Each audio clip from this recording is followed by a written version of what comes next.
شپږ میاشتې بعد مو که بنسټ عاید ونه لري څه ګارنټي ورکوي چې دوی به تر 4 کاله پورې تاسو له خوا نه حمایه کېږي؟ دا ډېره ښه پوښتنه. زموږ اصلا داسې دی دا یو څه داسې هوایي پروسه نه ده که نه چې موږ فقط اوس د 6 میاشتو لپاره بجټ ولرو او دا کار مخکې یوسي. چې کله په دولتونو اعتبار نشته نو تاسو په یو بنسټ باندې څه اعتبار کېدای شي؟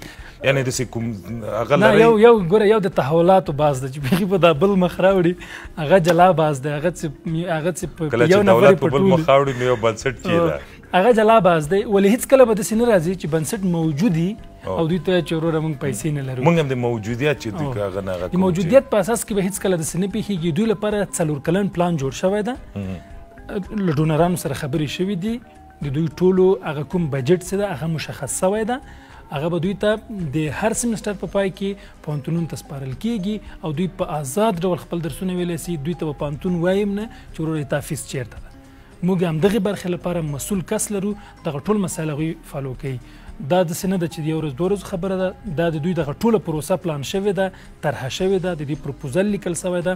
دا به داسې مخکې ځي انشاءالله هېڅ ستونزه به دې برخه کې نه. یعنې هغه کوم خبرې یا کوم یو خو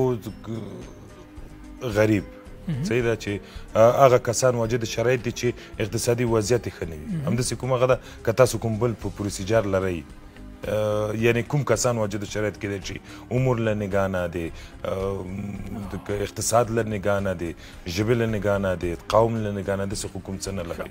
ژبني او قومي مسایل خو هېڅ مطرح نه دي.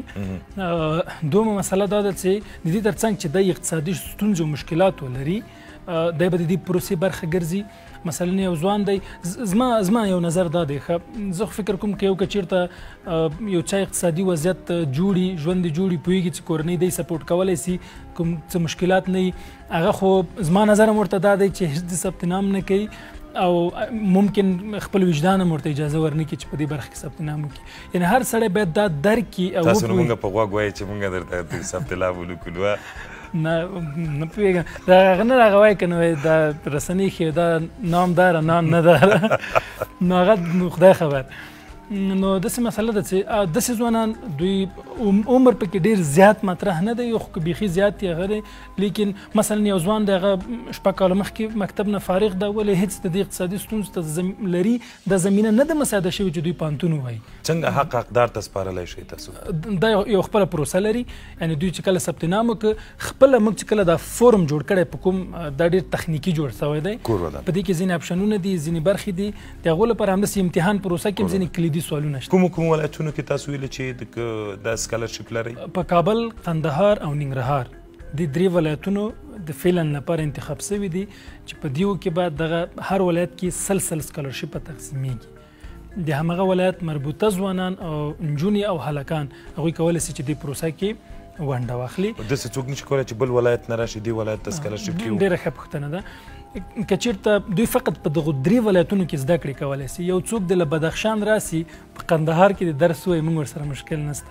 فقط موږ پوهنتونونو سره قراردادونه کړي. یو ښه خبره دا ده چې معتبر پوهنتونونه دي، معتبر خصوصي پوهنتونونه دي، دا چې موږ یې نوم نشو اخیستلی، نو دوی سره د قراردادونو له مخې موږ مخکې ځو، موږ ورته ځوانان معرفي کوو، د هغوی فیسونه موږ ورکوو، بیرته دوی ته په انټرنشپ باندې زمینه سازیانې کول، دوی ته سیمینارونه او ورکشاپونه آماده کول، دغه برخه کې موږ ورسره همکاري کوو. شاید د نجونو لپاره بیا ترانسپورټ سیستم جوړ کړو، ځکه هغه مثلا ځینې مشکلات شته، د هغې په اساس باندې دوی لپاره بیا دا شیان په نظر کې نیولي دي. د هلکانو لپاره پوهنځي هم داسې پوهنځي انتخاب شوي دي چې هغه د اوسنۍ نړۍ ضرورت ده. هم د ټکنالوژۍ برخې هم ټاکلي دي، اقتصاد، کمپیوټر ساینس، انجینري او ژورنالیزم. دا د هلکانو لپاره.